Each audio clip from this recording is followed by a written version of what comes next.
And I'm delighted to say we have none other on the line than Nigel Farage, former leader of the UK Independence Party, member of the European Parliament, and Mr. Brexit himself. Nigel, thanks so much for joining us here on Breitbart News Daily. Good morning, everybody. It's a happy day here in London. All through the campaign, I went round the country with a placard that said, "We want our country back." And I'm just getting a marker pen, and I'm going to cross out the want and put got, because it's a big, big day. And I think at 12:30, when that letter is delivered in Brussels, we will have passed the point of no return. We are going to become an independent, self-governing, normal, democratic nation again. Well, Nigel, I was going to start with how do you feel, but I think that's pretty evident at this point. Did you ever have any doubts between June the 23rd, when we voted out of the European Union, and today, when the letter is being formally delivered in Brussels? Did you have a doubt in your mind? Were you worried at all that it wouldn't come to pass? Well, it shouldn't have taken 9 months, should it? I mean, talk about a full gestation. Goodness me. It should have been done. It should have been done last summer. But look, the establishment did not want us to vote to leave, did not expect us to vote to leave.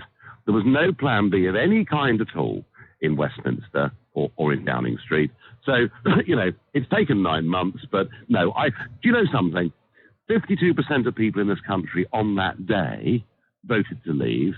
The latest polling out this morning says 69% of people now support us leaving. So actually, even if the government had dragged their heels a little bit, ultimately it was impossible to ignore that result.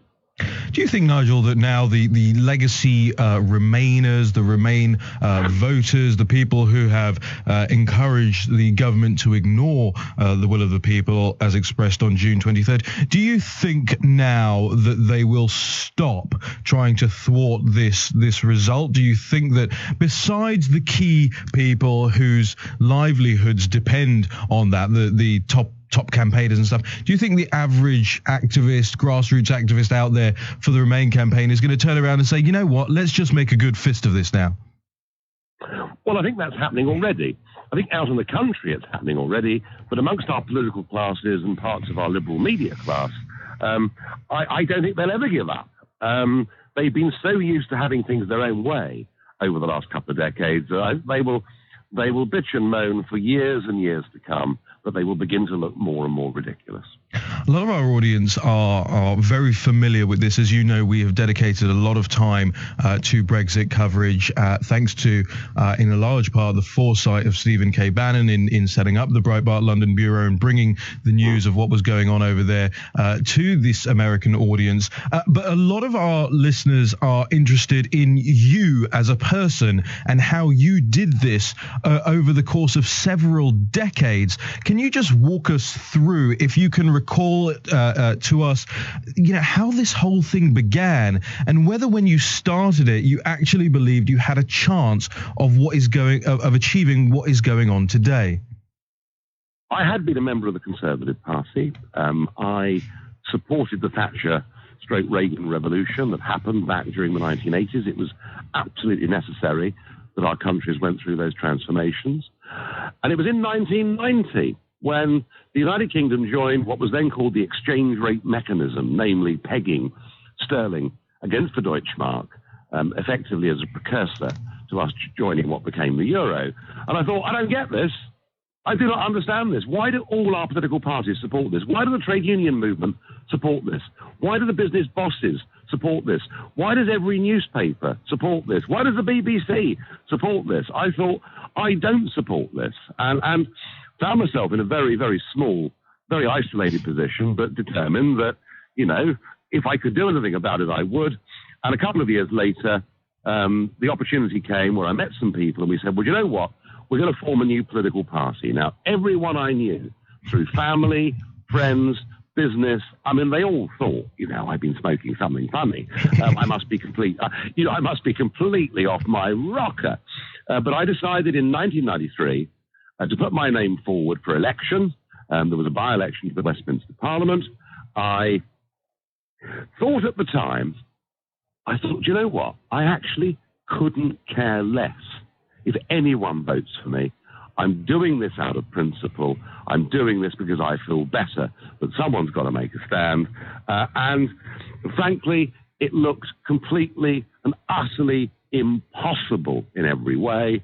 But, it's been a 25-year journey. At first, dozens of people were there helping and supporting me. Then it was hundreds. Then it was thousands. Then it was millions. And today, the impossible dream came true.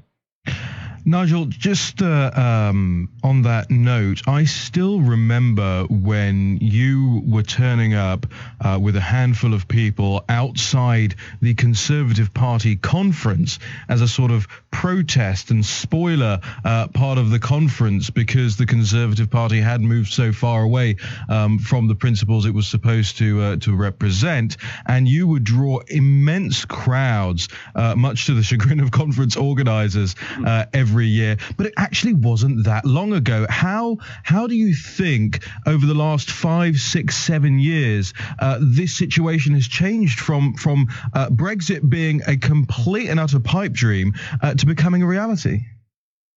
Well, I think firstly, it's the failures within the European Union itself. Number one, the euro, which of course nearly all the Ramonas, as we call them today, would have signed us up to 15 years ago.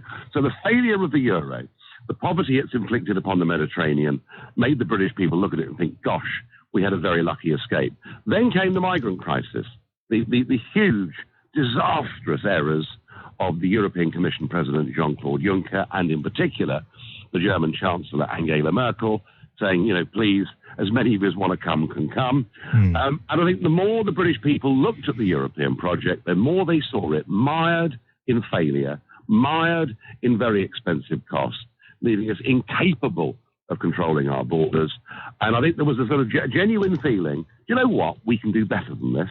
And I think the impact of open-door immigration on people's wages, on the shape of their communities, I think that is what really brought it home to millions of people who, in many cases, had never voted in their lives, but felt something had gone wrong, that our politicians were not understanding what this European project was doing to our country. And really what June the 23rd was all about, it was about us asserting ourselves as a people, telling our leaders, you've had this wrong for decades, we want to change a direction. Oh, well, Nigel Farage, Mr. Brexit, I know you've got a very busy schedule today, and you've got to keep drinking water, because I know you're going to be talking a lot today. But we really appreciate you being here with us on Breitbart News Daily. And Raheem, can I just say, please, that I think one of the very important things that happened was because we had the entire media against us and not even willing to give us a fair hearing.